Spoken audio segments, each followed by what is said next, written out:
Can you believe that at the exact moment the world was exploding into the age of steel and electricity, there were places on Earth where the calendar hadn't turned since the Crusades?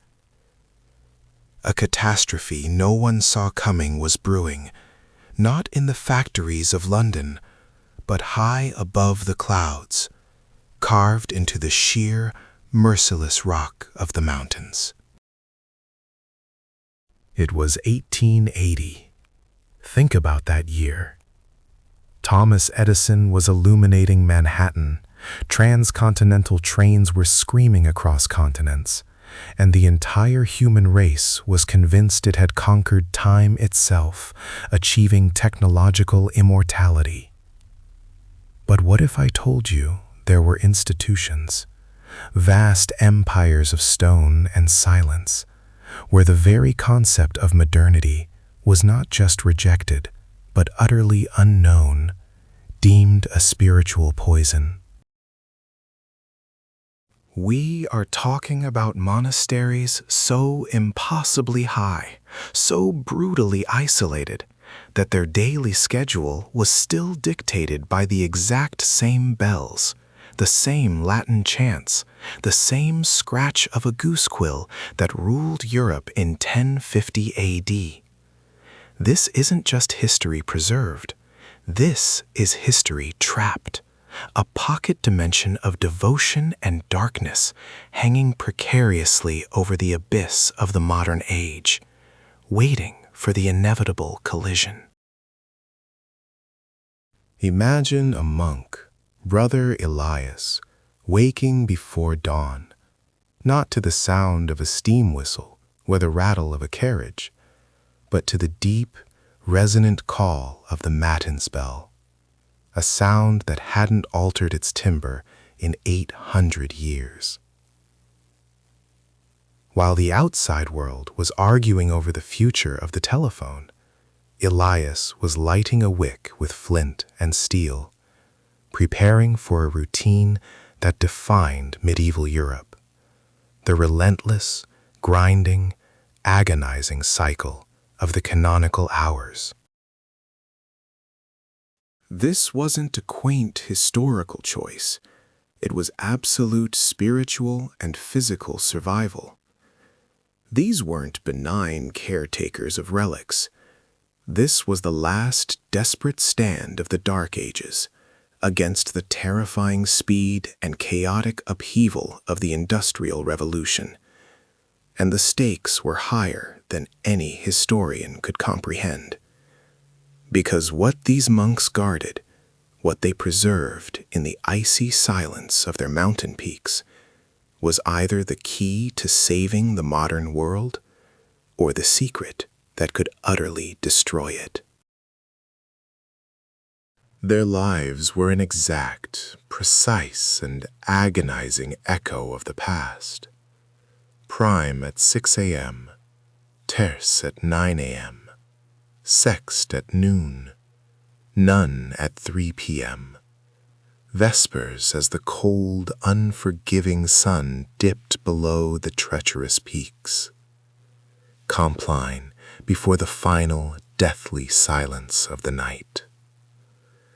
Every single step, every prayer uttered in breathy Latin, every meager, tasteless meal of dried beans and hard bread was a ritual designed a millennium ago to maintain order in a world teetering perpetually on the brink of chaos.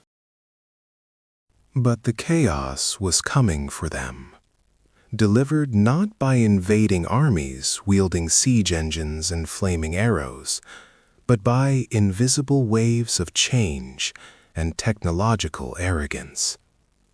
The railroad tracks were creeping closer, laying down iron veins across the valley floor below, threatening to pump the toxic, unstoppable blood of progress right to the foot of their sacred mountain, daring them to look down. The most terrifying and dramatic part? They had absolutely no defenses against this new enemy. A simple machine gun, a single photograph, a flimsy newspaper reporting on evolution, or even a rumor of a moving picture. Any one of these modern marvels could instantly and irrevocably shatter the fragile, ancient reality they had maintained for centuries. Their faith was their only shield, their isolation their formidable fortress, and both were about to be violently breached in the most spectacular and soul-crushing way imaginable. Picture the scriptorium. This was not some warm, well-lit university library with gaslight and leather chairs, but a freezing cavern hewn directly into the sheer rock face, illuminated only by sputtering tallow candles, perpetually smelling of damp stone, ancient mildew, and irreplaceable, fading ink.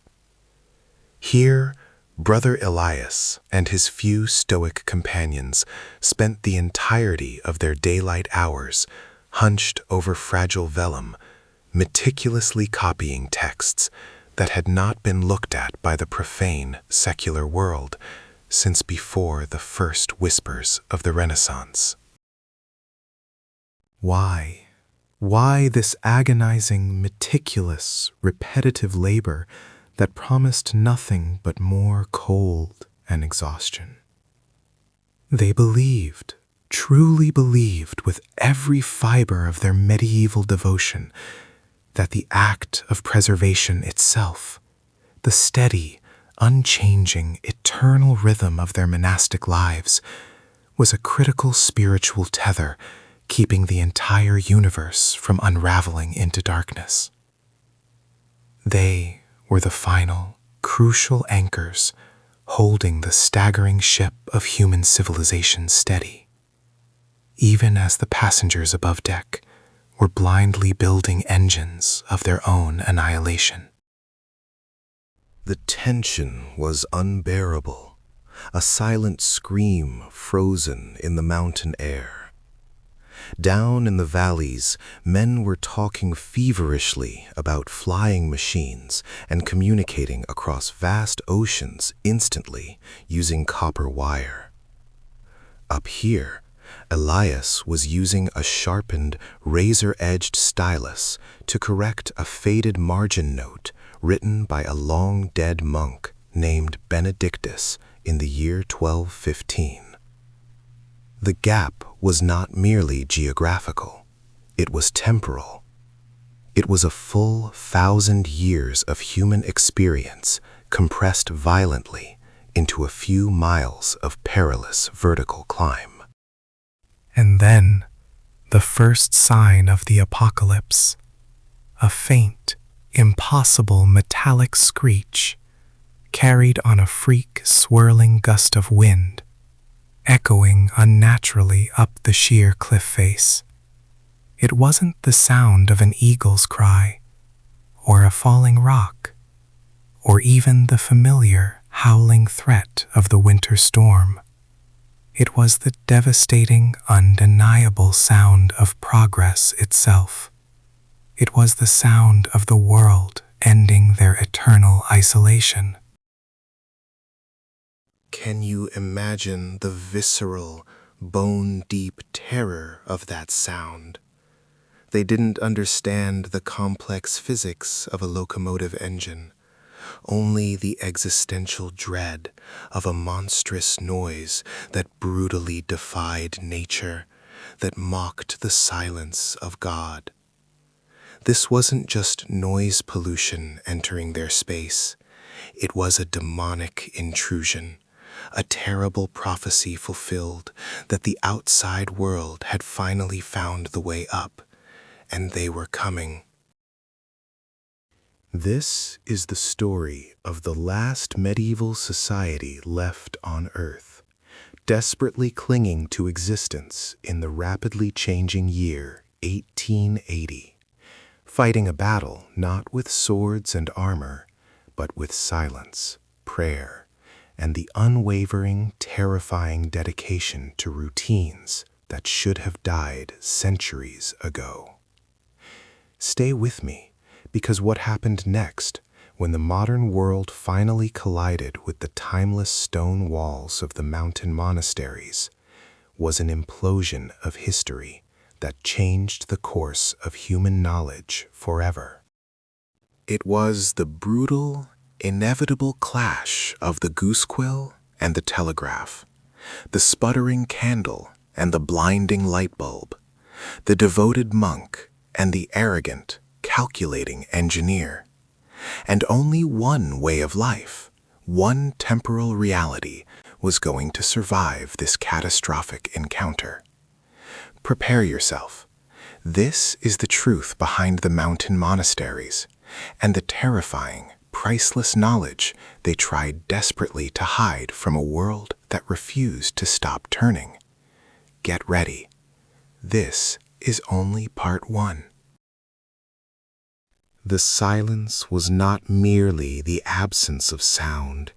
It was a weapon, forged over 1,000 years, designed to keep the profane, chaotic world locked out. Up here, on the razor edge of the inaccessible peaks, the year was still 1250, despite the calendars of the valley floor screaming 1880. The monks lived by the canonical hours, an iron discipline that started with matins, long before the sun dared to challenge the darkness, summoning them from their icy cells to the chill stone chapel. Every single ritual, every chant, every knee bend was identical to the practice established during the height of the Byzantine Empire, a perfect preserved loop of medieval stasis. They were not permitted mirrors, only allowed the smallest controlled amount of illumination from tallow candles, and their single rough-spun tunic was never exchanged until it literally fell from their bodies. A discipline so severe, it was less a life and more a living monument to self-denial and absolute, crushing devotion to the past. Prime, the first light of dawn, brought labor, copying ancient texts onto vellum scraped thin by hand, grinding pigments from rare minerals, or tending to the terrifyingly steep terrace gardens that clung like desperate moss to the cliff face.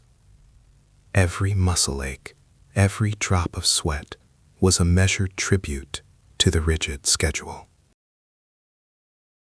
They ate only once a day, a gruel so thin and tasteless it barely kept the life in their bodies, consumed in absolute silence during sext, the midday hour, while one of the elder brothers read aloud from the forbidden histories, the true, uncensored accounts of royal betrayals and papal crimes that the official world had long since burned. This relentless, unchanging routine was the shield protecting the monastery. It kept the minds of the brothers focused inward, away from the seductive, dangerous noise of progress. They were the last custodians of certainties that the modern world had declared superstition, and their greatest defense was total isolation. But isolation, by the spring of 1880, was no longer a viable defense. The first symptom of the invasion was not visual, but vibrational. Deep in the stone, during the silent meditation of noon, when the sun beat highest and the earth felt stillest, a low, unsettling hum began to seep into the foundations of the ancient rock. It was a thrumming, resonant frequency, unlike any natural sound, a dull, powerful percussion that felt less like noise entering the ear and more like a vibration entering the very marrow of their bones. It spoke of immense, unstoppable mechanical power, driven by men who cared nothing for God or history, only profit and speed. Father Demetrius, the aged abbot, tried to soothe the terrified novices, claiming it was merely a change in the subterranean streams, a geological shift in the ancient mountain range. But Demetrius knew that sound. He had heard the whispers from the illegal trade caravans years ago, the sound of the iron serpent approaching, the sound of the railroad cutting the continent in half. Soon, the hum was accompanied by shocking, violent concussions. Boom. Pause. Boom. It was the sound of dynamite, the raw, reckless power of nitroglycerin being used to obliterate rock faces that had stood since the dawn of time. The railroad crews, working around the clock under the glare of early electric lamps, were blasting their way through the valley floor, creating a level path for their tracks. Each detonation sent a shockwave up the cliff face, rattling the iron-bound reliquaries, and, worse, causing fine dust to fall from the ceiling of the sacred scriptoria. The younger monks, already frayed by the constant denial of sleep and food, began to suffer waking nightmares, seeing the iron serpent as the literal devil come on rails of steel to devour their sanctuary. The abbot watched the dust fall, and his terror was absolute. He was not afraid of the devil. He was afraid of the truth being exposed. For beneath the main chapel, in a vault carved deep into the living rock, lay the library of the unblinking eye, thousands of scrolls containing medieval knowledge that could shatter the very foundation of the modern world. These were not mere theological texts. These were engineering secrets from antiquity, diagrams detailing forgotten hydraulic systems, and, most terrifyingly, a complete, highly accurate history of the power grabs, forged treaties, and systematic assassinations that had established the current royal houses of Europe centuries ago. If the outside world, the world of telegrams and newspapers hungry for scandal, ever discovered the existence of this archive, the political landscape would erupt in immediate, unmanageable chaos. This priceless, deadly knowledge was protected only by the sheer, imposing distance of the mountain, a distance that was now being violently erased by steam and steel. The climax of the noise came one afternoon during Compline, the last prayer of the day. The rhythmic pounding of the explosion stopped, replaced by a new, horrifying, continuous noise. The sound of steel on steel, a high, metallic shriek that echoed off the valley walls like the tearing of silk. The tracks were laid. The iron serpent had arrived. The monks abandoned their prayers and rushed to the observation terrace, pressing themselves against the cold stone railing overlooking the valley floor, their eyes wide and horrified. And there it was, a gigantic black iron machine, belching thick, toxic smoke, dragging 30 cars behind it, moving at a speed that defied the laws of nature as they understood them. It passed directly beneath the monastery's lowest foundation, a magnificent, terrifying violation of their sacred space.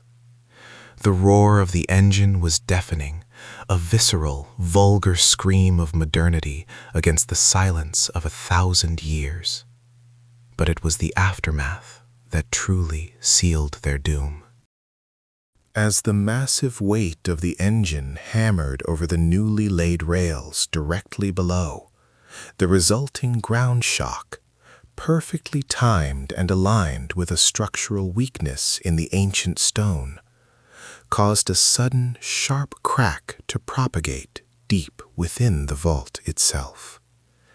It wasn't the sound of the mountain collapsing yet, but the definitive sound of history breaking, the precise moment the medieval world was structurally compromised by the age of steam.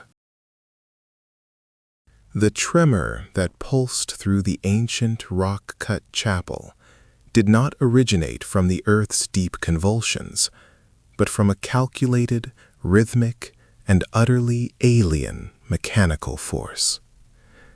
It was the sound of a universe turning inside out, and for the assembled community of cloistered monks, frozen in the prayer of sext, it was the voice of the apocalypse given metallic form.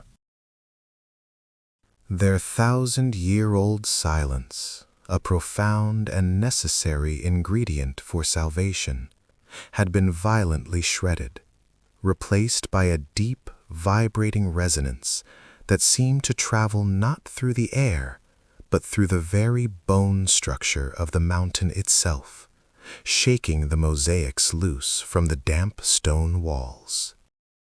Abbot Hieronymus, a man whose face was a map of ascetic discipline, and whose mind was structured entirely by the strict rhythm of the canonical hours, felt a terror that transcended mere fear. It was a chronological trespass, the abrupt, unforgiving intrusion of a future he had meticulously spent his entire life denying.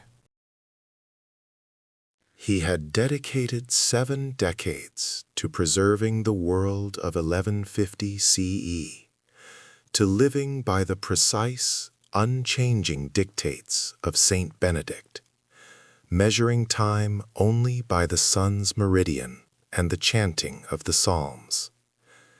Now, time itself seemed to have accelerated into a furious, unnatural blur, heralded by the mechanical scream of destiny. The monks, clad in their rough, unchanging wool, did not immediately flee. They froze.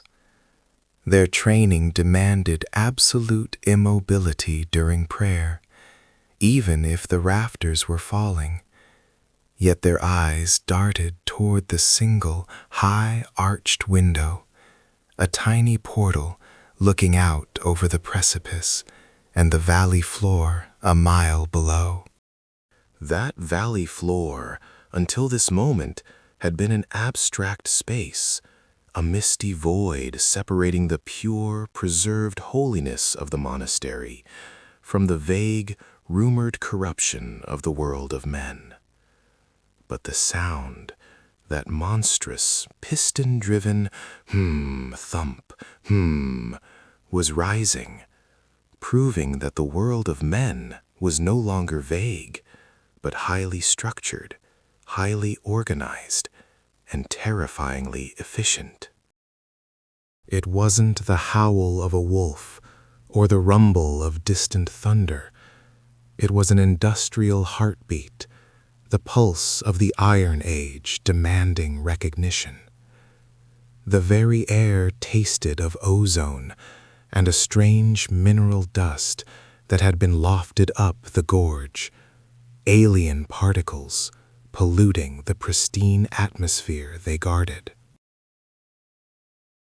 This monastery, built upon a needle of rock, specifically to escape the mutable, corrupting nature of history, had just been found.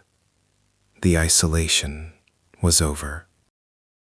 The abbot, finally breaking the rigid posture of prayer, raised a trembling hand. "It is the sound of the pit," he whispered, his voice dry and fragile after years of speaking only in chant and necessary silence. "A new demon has been loosed, powered by fire and iron, not by sulfur and rage." But Brother Elias, younger and perhaps burdened by a sliver of forgotten memory from his secular life decades prior, understood the sound in its true, profane context. He recognized the heavy, synchronized breathing of a machine whose power exceeded the strongest ox team and the fastest horse combined. He knew with dreadful certainty that this metallic intrusion was not supernatural, but terrifyingly real. It was the vanguard of the steam-powered locomotive, and the accompanying sound meant one thing: the railroad was coming to the mountains. The construction, the blasting, the geological reshaping required to lay steel track across this impossible terrain represented the ultimate blasphemy against their preserved reality. The terror intensified when, after the train's audible retreat into the distance, a sound like a dying giant dragging chains, a new, smaller set of sounds began, chipping, voices, and the distinct, unnerving clatter of metal tools against stone, originating from the barely tamed lower slopes. The invaders had arrived. They were not pilgrims seeking divine guidance, or bandits seeking gold, but men in strange, tight trousers and thick, unholy boots, armed with instruments of brass and glass that looked like the complex, forbidden astrological tools of ancient sorcerers. These were the surveyors, the advance guard of the modern empire, mapping the death warrant of the 1,000-year-old sanctuary. They carried theodolites, tripods, and measuring chains, tools designed not for contemplation or worship, but for the precise, clinical conquest of nature. Abbot Hieronymus had no choice. The unwritten law of the mountain demanded that the outside world, when it rarely appeared, be met with a silent, stern deterrence. He selected Brother Euthymos, the most steadfast and physically capable of the community, to descend the goat track. Euthymos was tasked with a mission impossible: to repel the unholy intrusion of the 19th century, using nothing but the authority vested in him by centuries of unbroken devotion. He was to carry no weapon, only a small, heavy bronze icon of the Archangel Michael, and the weight of the medieval world on his shoulders. As Euthymos began his treacherous descent down the sheer face of the rock, the contrast was agonizing. He moved like a shadow, slow and measured, his senses attuned to every tremor and scent of the mountain, a man whose speed was measured in centuries. Below him, the surveyors moved with brutal, efficient speed, their conversation sharp and technical, their focus fixed on the precise triangulation necessary to carve a path for the railroad line. A line that, according to their schematics, was slated to pass directly beneath the monastery's main refectory, necessitating the blasting away of the very rock foundation upon which their faith rested. Euthymios watched the men handling their strange equipment, which glinted fiercely under the afternoon sun. The brass instruments looked like eyes of mechanical demons, staring up at the monastery with cold, calculating avarice. The collision was now inevitable, not just of two different types of people, but of two mutually exclusive realities: the linear, industrial imperative of progress versus the cyclical, eternal stasis of medieval faith. The brother took his last step onto the dusty lower ledge, the scent of gunpowder faintly clinging to the air, and found himself standing face to face with a man wearing spectacles and holding a rolled-up blueprint.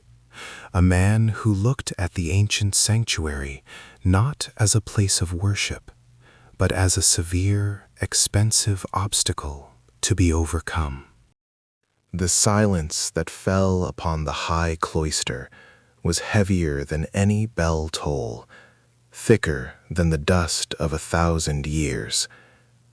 Abbot Elias, a man whose hands knew only the weight of sacred texts and the chill of morning prayer, stood across a gulf wider than any canyon from the intruder. This man, Harrison, did not kneel, did not cross himself, and worst of all, he did not understand the language of holy ground.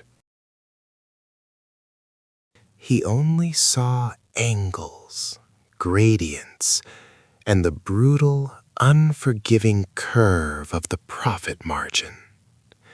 His spectacles, polished bright by the unforgiving sun of the 1880s, reflected the ancient mosaic floor like twin calculating moons.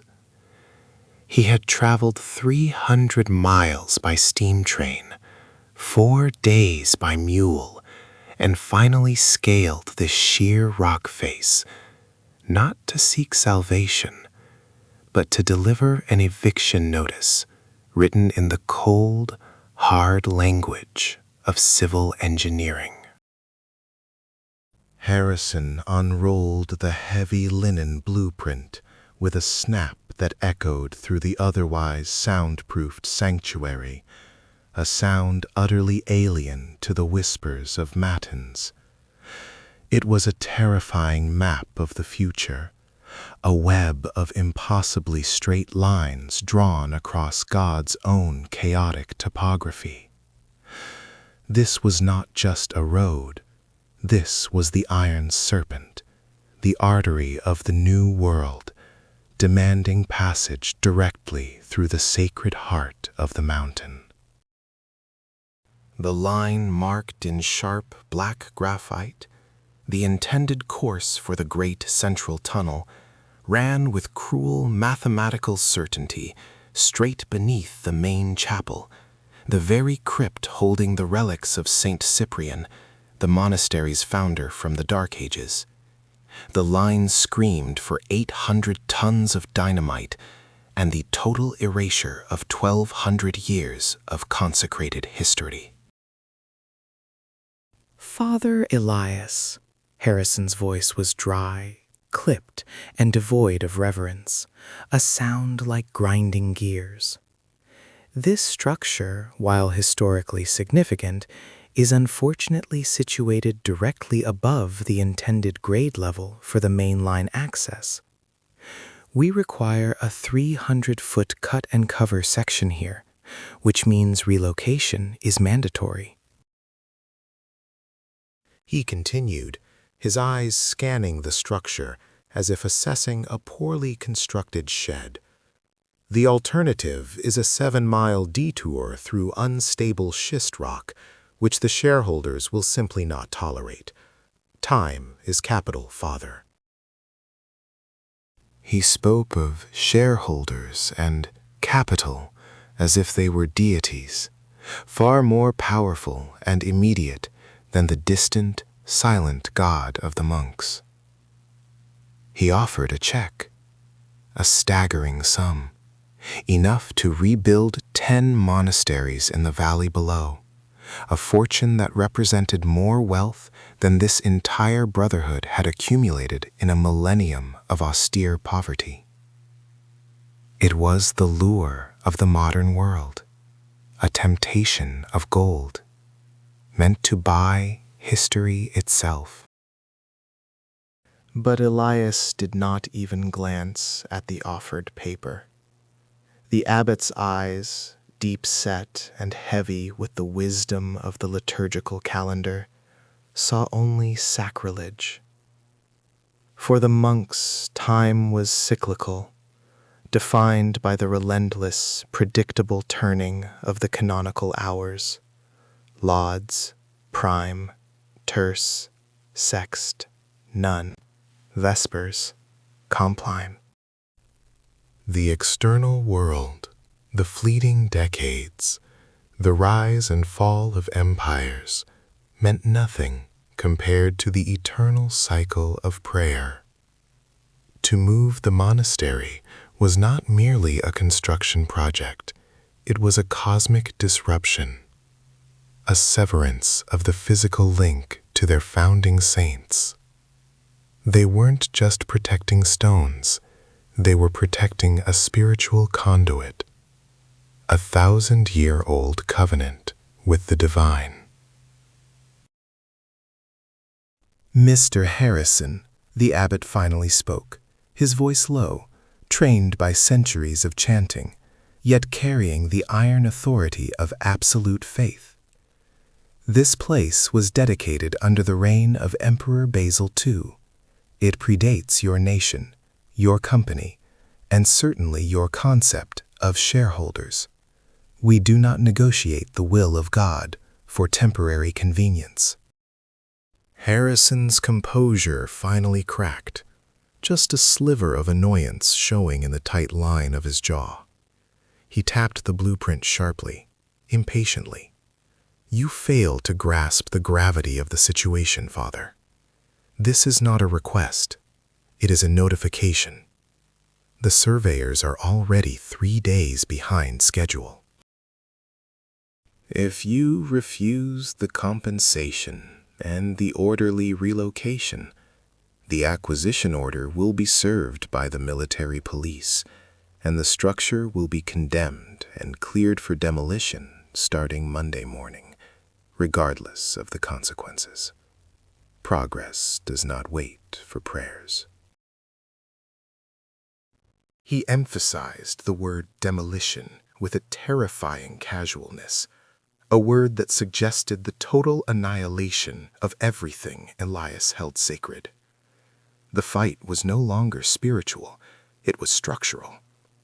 Harrison saw the monastery as 50,000 tons of archaic limestone and granite that needed to be disintegrated into marketable ballast for the new rail beds.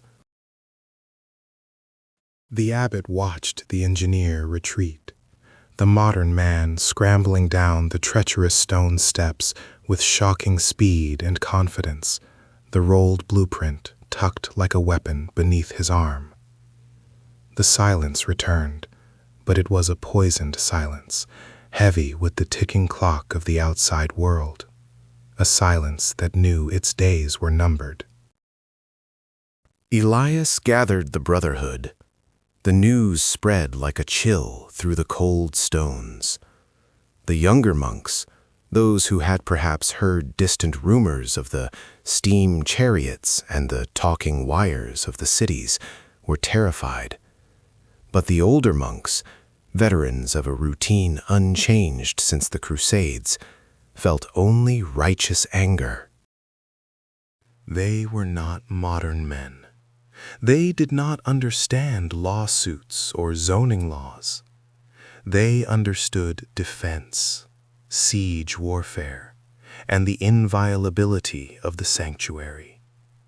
The decision was unanimous. delivered not by vote, but by silent assent during the chanting of Vespers. They would not leave.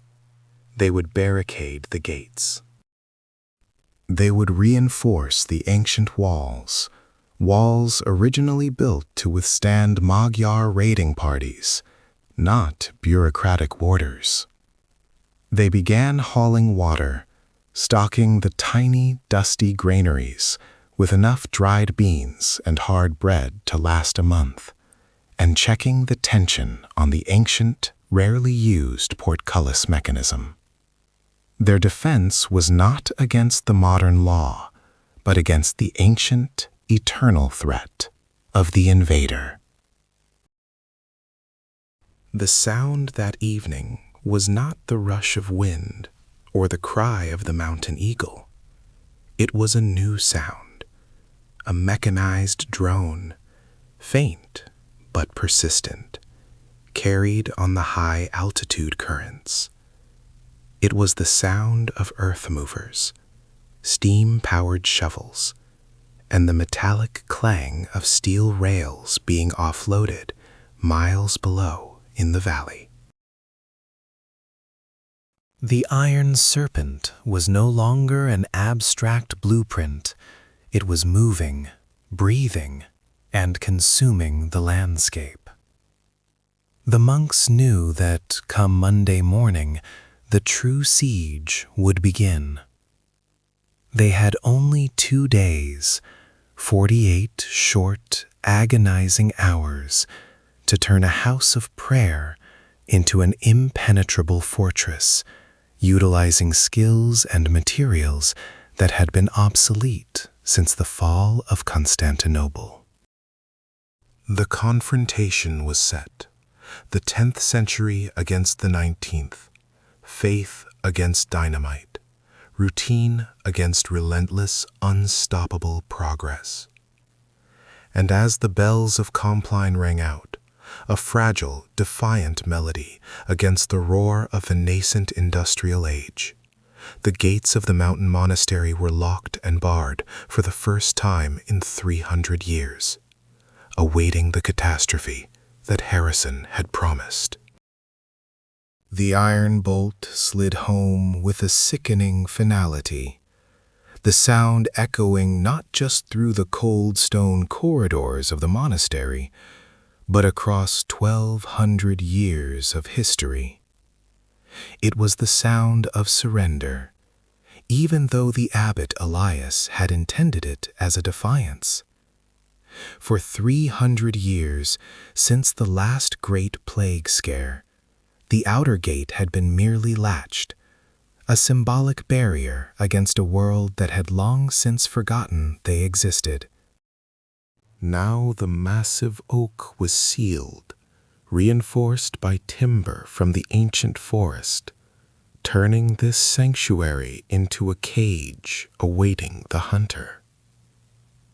Every brother felt the change in the atmosphere, a heavy, suffocating blanket of dread that even the meticulous adherence to the canonical hours could not dispel. Elias held the key, a massive piece of wrought iron still hot from the blacksmith's forge, and the weight of it felt heavier than the entire edifice. It was the key to their past, and perhaps the lock on their future. He knew Harrison, the railroad man, saw only property lines and gradients. He did not see the Opus Dei, the eternal rhythmic work of God that formed the very bedrock of their existence. It was 1880 outside, a year of unimaginable speed and progress. But inside these walls, the date remained stubbornly stuck around 1250 CE. The monks moved in the rhythm dictated by the sun and the ancient liturgy, a liturgy that defined time not by seconds, but by salvation. They entered the chapter house for the mid-morning office of terce, This was the hour when the Holy Spirit was said to descend upon the apostles. Today, they prayed it would descend as a shield against the demons of steam and steel. Their chanting, the Gregorian plain chant inherited directly from the Carolingian Renaissance, was usually a smooth, hypnotic wave of sound.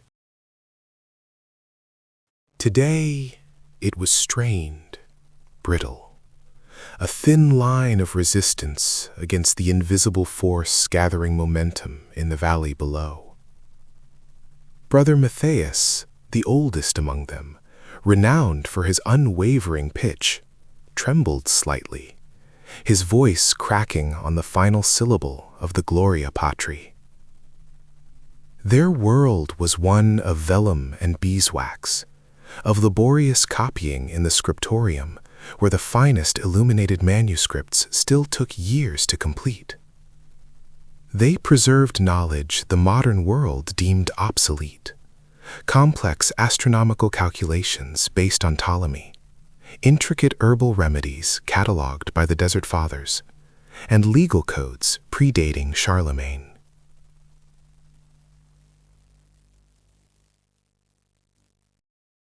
They were the living archives of the Middle Ages, accidentally preserved by geography and the sheer inconvenience of their location. But convenience, Harrison had promised, was now irrelevant. The railroad made all inconvenience submit. As the sun climbed toward the zenith, the time for the midday office of Sext arrived. It was during this hour, traditionally the hottest part of the day, that the first sign of the intrusion manifested. It was not a physical assault, nor the sound of hammering picks, but something far more insidious, a vibration. Initially, it was dismissed as a minor earth tremor, common in these unstable highlands, but soon the tremor found a rhythm, a deep, persistent, almost organic thrumming that resonated in the very bones of the ancient stone structure, shaking dust motes from the high, vaulted ceilings. It grew quickly, evolving from a low vibration to a distinct metallic percussion, a relentless, churning pulse that had no place in this thousand-year-old silence. The monks exchanged panicked glances, their eyes wide with incomprehension. They knew the sound of a storm, the cry of a hawk, the groan of ice shifting in winter. They did not know this. This was the sound of mechanical acceleration, the brutal, deafening hymn of the machine age. It was the sound of the future arriving, not as a whisper of promise, but as a violent, unstoppable roar. Abbot Elias, his face pale beneath his gray beard, dropped his breviary. The prayer was shattered, the sacred routine irrevocably broken. The Opus Dei had been silenced by the Opus Diaboli. He knew the source immediately. Harrison had started the engine. He rushed to the narrow spiral staircase leading to the highest bell tower, the only vantage point that offered a clear, terrifying view of the valley floor. Each step was a battle against vertigo and the rising sound pressure that made his ears ache. When he reached the small arched window, the world below was no longer the peaceful, green chasm he had gazed upon for 40 years. It was now a corridor of smoke and fury. There it was, the iron serpent, the black leviathan that Harrison had promised would tear their world apart. The locomotive was enormous, belching thick, toxic smoke that stained the pristine blue of the mountain sky. It was pulling a string of flatbed cars laden with track materials and surveying equipment, moving at a speed that defied logic and nature. It was an infernal vision of speed and power, a technological dragon come to devour the remnants of the medieval world. And then came the whistle. It was not the gentle chime of their own bronze bell, but a high-pitched, lacerating shriek of superheated steam that cut through the rarefied mountain air, a sound so loud it felt like a physical blow against the stone walls. It was a declaration of war, a sound designed to terrify and intimidate, a deliberate act of acoustic violence meant to announce the dominion of 1880. Elias covered his ears, stumbling back from the window as the sound wave reverberated through the tower. He forced himself back, peering down the valley again. There, standing proudly on the leading engine platform, was Harrison himself. The railroad tycoon was dressed impeccably, a symbol of industrial arrogance, holding a gleaming brass telescope and pointing emphatically toward the monastery grounds. The line of survey stakes, thin white flags planted in the rich earth, led directly, horrifyingly, across the oldest part of the monastery property, the cemetery. The resting place of the brothers who had founded this sanctuary 8 centuries ago was directly in the path of the track. Harrison was not merely demanding passage, he was demanding the surrender of their ancestors.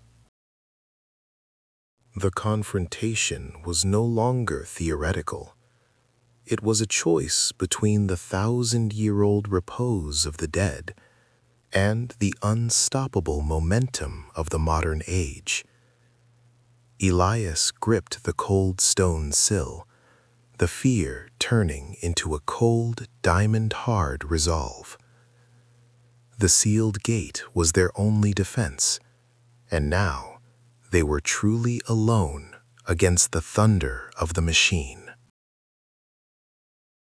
The sealed gate was their only defense, and now they were truly alone against the thunder of the machine. The sound was no longer just noise. It was a physical vibration climbing the sheer rock face, vibrating through the cold stone floor and rattling the very relics within the monastery's deepest crypts. It was the sound of 1,000 years of silence being violently torn open by the unforgiving screech of hot iron on iron, a sonic assault that felt like an attack on the soul itself. The high-altitude air, usually razor-sharp and pure, was suddenly thick with the stench of coal smoke and hot lubricant, the perfume of industrial conquest. The remaining 12 monks, gathered in the fratry, awaiting Elias's direction, looked less like men of God and more like shipwrecked sailors watching a tsunami approach the shore. Their faces, usually tranquil and lined by prayer, were etched with a primal fear that transcended theology, a fear rooted in the sudden, shocking invalidation of their entire existence. Elias, the prior, moved with a terrifying calm. His actions were guided by necessity, but his heart beat with the furious rhythm of a defender of the ancient faith. He knew the machine was not driven by human hands alone. It was driven by the ravenous, insatiable hunger of the Victorian age for speed and, critically, for resources. He had studied the sparse, decade-old maps left by the imperial cartographers, maps that showed their monastery, dating back to the Dark Ages, marked simply as Peak 401, Point of Interest, Potential Mineral Veins. They were not viewed as keepers of light, but as an impediment to geological extraction. "Brother Phocas, reinforce the locks on the scriptorium," Elias commanded, his voice a gravelly whisper that cut through the external din. "Brother Cyril, check the water cisterns and ensure the oil lamps are fully charged. We prepare for a long vigil, a resistance against temptation and against intrusion." The monks scattered, their heavy woolen habits flapping quietly against the stone walls, their movements constrained by centuries of monastic discipline. They were following the rule, even as the world outside was actively proving the rule obsolete. They were preparing for a siege, but their enemy wasn't seeking territory, it was seeking coordinates. The engineers who built these impossible narrow-gauge railway lines, tunneling through mountains previously deemed eternal barriers, did so with the cold scientific arrogance that defined 1880. They viewed the monastery's towering location not as a sacred sentinel, but as the perfect, immovable trigonometric reference point. The fact that this location had been sanctified by the blood and toil of ascetics for over a millennium meant nothing to a man holding a transit and a map of high-grade copper deposits. The silence of God was valued at 0 on the London Metal Exchange. Elias walked toward the ossuary, the chamber where the bones of all previous priors rested, their skulls stacked neatly, watching. He needed to remember the legacy, the generations of men who had successfully shielded this sanctuary from every previous iteration of the outside world, from barbarian hordes to opportunistic kings. But those enemies respected walls, and they respected the concept of God. This new enemy, this roaring, smoking idol of steel, respected nothing but efficiency and the decimal point. Its goal was not conversion, it was eradication of the useless. The sound intensified. The rhythmic chuffing of the massive 440 locomotive was now so close that the stone dust shook loose from the vaulted ceilings of the main chapel. It was no longer a distant thunder. It was an animal breathing directly beneath their foundations. It was precisely 12 p.m. The sun had reached its zenith, marking the time for sext, the midday prayer. This was the moment the great bronze bell, blessed in the year 1084, traditionally tolled, sending its deep, resonant note echoing across the valley, marking the immovable schedule of salvation. Brother Jude, the bell ringer, stood poised, his hand hovering over the heavy, frayed rope. His eyes were wide with a terrible uncertainty. To ring the bell now was to have the sacred chime instantly obliterated by the shrieking, mocking whistle of the steam engine. The sacred routine, the 1,000-year-old clockwork of their lives, was demanding recognition, but the machine, demanded silence. For the first time in 10 centuries, the monastery hesitated. Elias held up a single rigid hand. "Silence the rope," he whispered, the command feeling like sacrilege, a direct breaking of the ancient rule. "We will pray silently. We will not give the machine the satisfaction of drowning out our praise." The bell remained still. The first great victory of the modern world was psychological. It had forced the monastery to break its own divine rhythm. The monks knelt in the chapel, the scent of wood smoke and old prayer books mixing with the pungent alien odor of coal and hot oil, seeping in from the world below. Brother Matthias, the youngest and most agile of the brothers, was positioned high in the Turris Campanaria, the bell tower, acting as the desperate scout. He pressed a pair of gleaming, modern binoculars, a forbidden tool used only under the most extreme duress, to his face, staring down the sheer drop. His breath hitched. The train hadn't just passed. It had stopped. A massive, soot-black locomotive, flanked by several flat cars laden with strange equipment and crates, sat steaming exactly 1 kilometer below, positioned strategically near the mouth of a freshly blasted tunnel.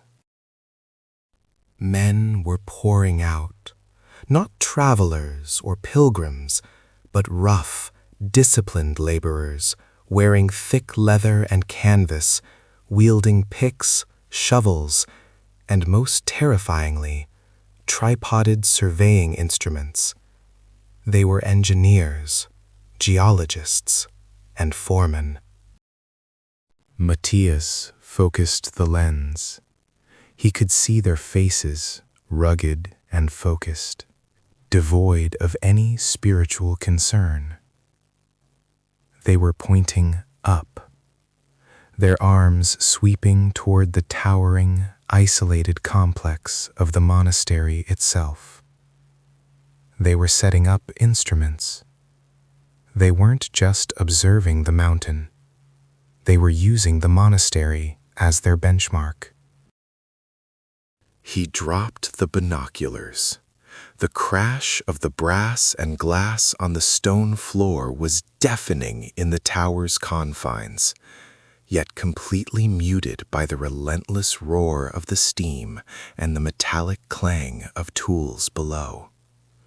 They weren't passing through. They were establishing a permanent industrial base camp at their door. Elias watched Matthias stagger back into the frattery, his face pale as death. "What did you see, brother?" he demanded. Matthias could only point down, toward the unholy cacophony that now defined their world. The 1,000 years of solitude had ended not with a spiritual reckoning, but with a geological survey.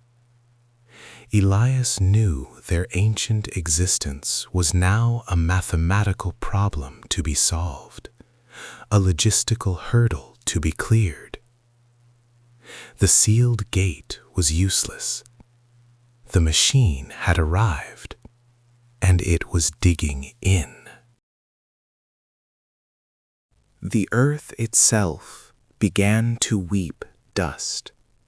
Not the gentle, wind-carried silt of the high peaks, but a furious, churning orange cloud that rose like a warning flare against the impossibly blue, ancient sky. This was the breath of the iron beast, the pulverized remains of a mountain range being systematically devoured by the relentless maw of the industrial age. The survey teams, once distant specks, had blossomed into an army of grit and iron, hauling with them the engines of civilization's absolute triumph, the steam shovel and the explosive charge. For 1,000 years, the only interruption to the strict cyclical chanting of the divine office had been the natural world, the shriek of the hawk, the sudden rumble of an icefall, the solemn tolling of the monastery's bronze bell. Silence was not merely an absence of noise here. It was a spiritual discipline, a path to God. The monks practiced hesychasm, the profound stillness of the mind and body, a routine that mandated the world outside remain utterly mute. But now, a new sound was tearing that silence to shreds. It was a guttural, repetitive thump, thump, thump that vibrated up through the very bedrock, rattling the 1,000-year-old reliquaries in the crypt. It was the sound of the steam pile driver, staking the claim of the future directly into the foundation of the past, mocking the very stone upon which their world was built.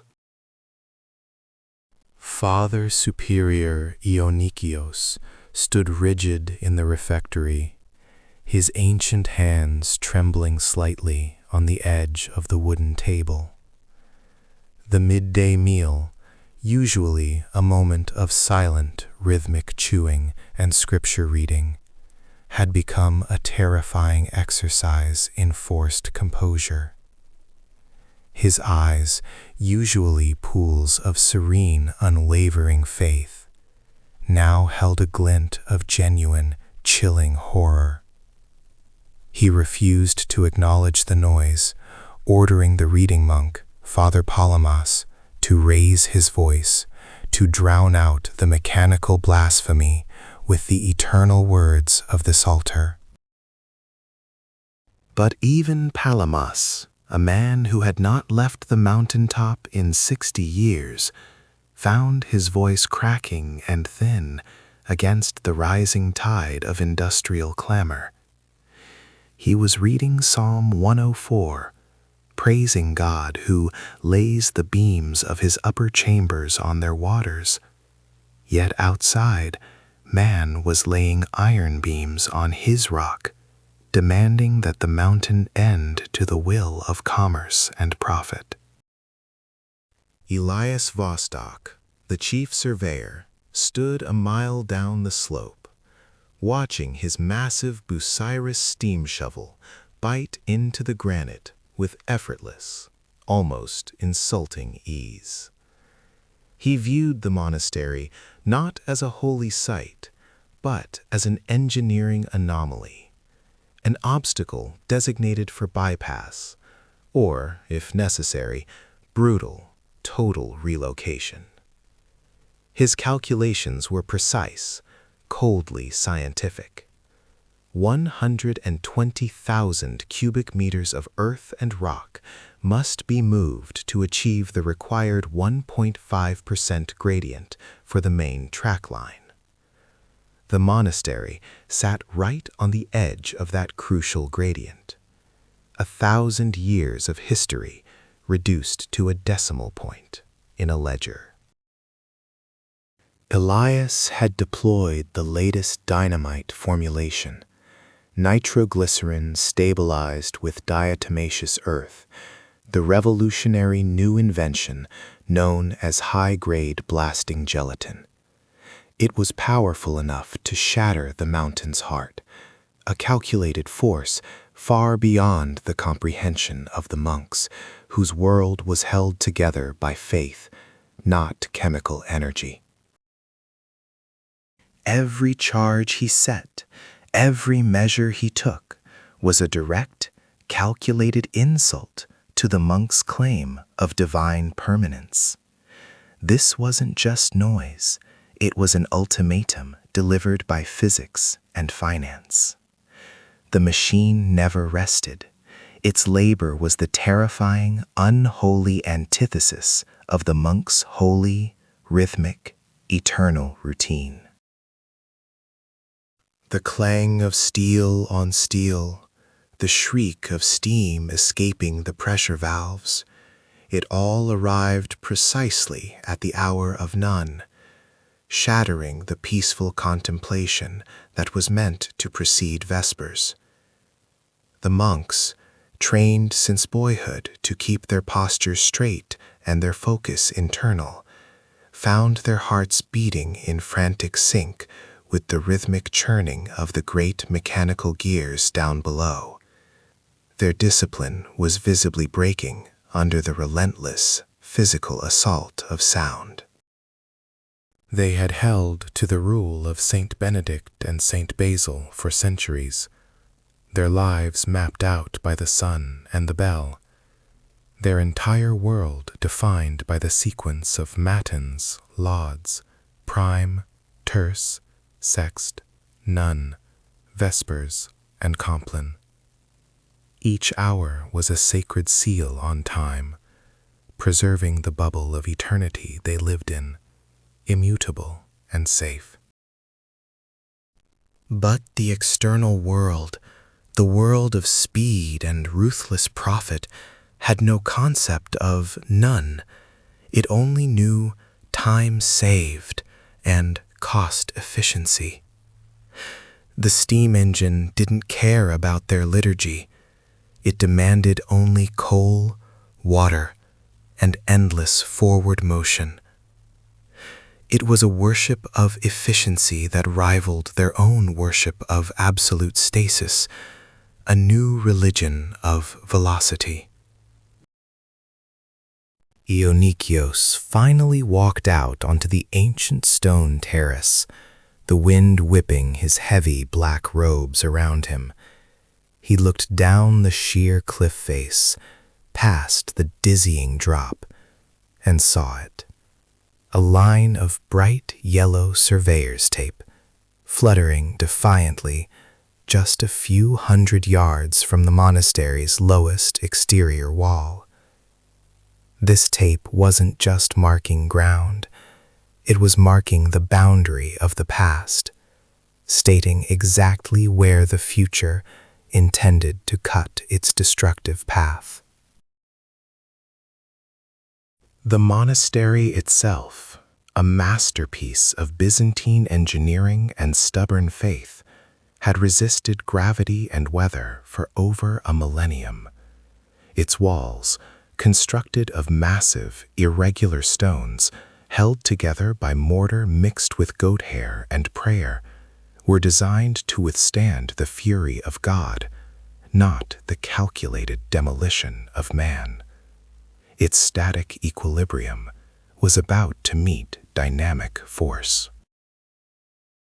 Elias had positioned the initial test charge directly into a vertical fault line he had observed on his geological maps, maximizing the propagation of the shockwave while minimizing the necessary explosive yield. He wasn't trying to destroy the monastery yet. He was simply proving that he could shatter the rock beneath their feet whenever he chose. The air suddenly grew thick, not just with dust and smoke, but with an anticipatory, terrible tension. The workers below were retreating, scrambling to cover their ears, the signalmen taking their positions. Elias Vostok gave a sharp, mechanical cry that carried even over the machinery noise. He was preparing the main, definitive charge. Ionikios felt a cold, paralyzing dread settle in his stomach. He knew the force of that blast, even muffled by distance, would be devastating to structures built upon a tradition of silence and prayer, not structural stability against high explosives. The machine was not just digging, It was sending a declaration of war. The medieval world was about to feel the earthquake of 1880, and the very rock beneath them was about to be turned into a weapon against them. The signal flag dropped, a tiny speck of red against the industrial gray. The world held its breath. The countdown to oblivion had begun. The silence, so long preserved, was about to be atomized in a shockwave of absolute, terrifying progress. The air itself, thick and heavy with 1,000 years of prayer, suddenly tore open. It wasn't the gentle whispering wind the monks knew, the familiar sigh of God moving through the high valleys. No, this was a sound born of iron and fire, a deep, grinding tremor that started not in the sky, but deep within the terrified earth itself. Brother Elias, hunched over his illuminated manuscript, tracing the delicate gold leaf of the Psalter, felt the vibration through the stone floor before his ears registered the noise. It was a tactile violation, a physical shudder that ran up his spine like ice water poured over hot coals. His quill froze mid-stroke, leaving a droplet of black ink suspended above the sacred text, a tiny, dark omen. The hour was terse, the mid-morning prayer, marking the time the Holy Spirit was believed to descend. Instead of the Spirit, the sound of the damned was ascending from the valley below, an unholy roar of steam pressure and crushing velocity. The high mountain walls, which had preserved their isolation, now acted as a massive, horrifying acoustic amplifier. The sound wave, trapped and bounced, became monstrously distorted, less like a machine and more like a mythological beast roaring in existential agony.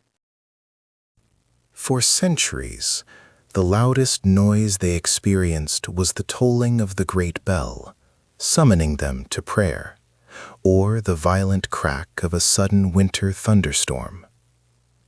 This new noise defied all known categories of natural sound. It was methodical, relentless, and undeniably manufactured. In the refectory, where the brothers were taking a silent, meager meal of dry bread and water, the bowls rattled violently on the rough-hewn table.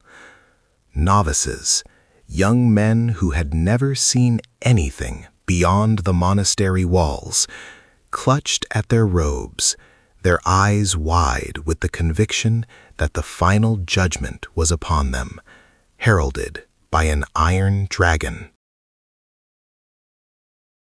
Father Superior Ignatius, a man who had faced famine, plague, and Saracen raids in historical accounts read to him, could not categorize this threat. It was an abstract menace, a noise that spoke of a power completely outside the realm of God or nature. The very foundation of their existence was the clockwork precision of the canonical hours, matins at night, lauds at dawn, prime, terce, sext, none, vespers, and compline. Every moment of their lives was scheduled, predictable, and consecrated. But now, time itself seemed to stop, seized by the invisible jaws of the approaching modernity. The chant leader's voice, which had been a steady, reassuring drone, wavered, cracked, and then died in his throat as the vibrations grew stronger, shaking the very beams of the chapel roof. This was the crucial difference. The medieval world was built on stasis and cyclical repetition. The modern world was built on relentless acceleration. The train, the physical embodiment of acceleration, was shattering the cycle. The sound was now identifiable, an impossibly deep, resonant huffing, followed by a shrill, piercing shriek. The whistle, a signal of arrival, of intrusion, of inescapable connection. A small party of the senior monks, led by Brother Theodosius, the monastery's librarian and reluctant chronicler, the Alpine Valley below, a view that hadn't changed since the 12th century. What they saw defied every lesson, every theological certainty, every map they possessed. Cutting a brutal, surgically precise line across the pristine green tapestry of the valley floor was a ribbon of black iron, the newly laid track of the Austrian Southern Railway. And on that track, spewing a triumphant plume of black, oily smoke that defiled the crystalline mountain air, was the engine itself. It was massive, terrifyingly fast, and utterly alien.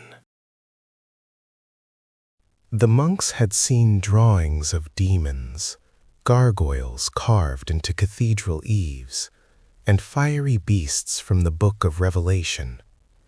But none of those mythical horrors prepared them for the sheer, brutal functionalism of the steel locomotive.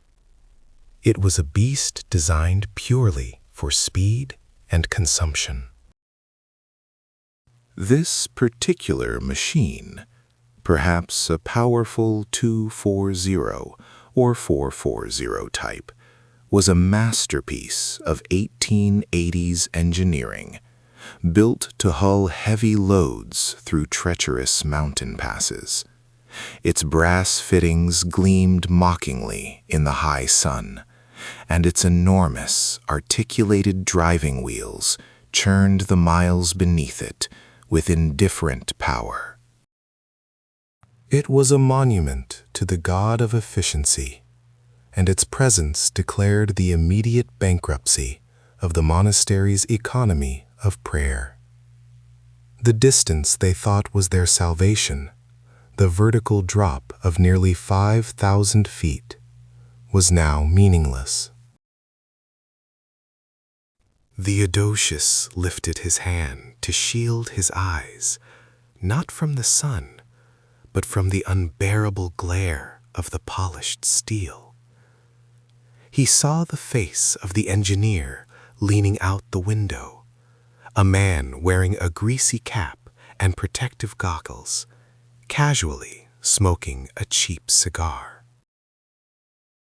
This man, this tiny, insignificant human operating this colossal engine, represented the true threat. He was utterly unaware of the 1,000-year history he was violating. He was merely doing a job on a schedule, connecting Salzburg to Trieste. The train roared past the precise point where the ancient Roman road, the only path the monks ever used, was demolished to make way for the railroad embankment. The symbolic obliteration of the old path was complete. The true terror wasn't the noise or the speed, but the knowledge that if they could hear and see the world could now hear and see them. The isolation had not just been broken, it had been reversed. The passengers in the ornate wooden carriages, oblivious tourists and business barons, were already pointing their modern binoculars upwards, focusing on the improbable cluster of medieval stone clinging to the cliff face. The frozen world of 1050 AD had just been visually catalogued by the relentless lenses of 1880 CE. The monks were no longer spiritual anchors. They were anthropological curiosities, suddenly exposed. Theodosius felt the profound, crushing weight of their helplessness. They had always prayed for the world, believing their separation was necessary for salvation. Now the world had arrived, uninvited and unstoppable, bringing not salvation, but a shockwave of modernization. The very air they breathed had changed its chemical composition, laced now with the soot and sulfur of progress. The siege had begun.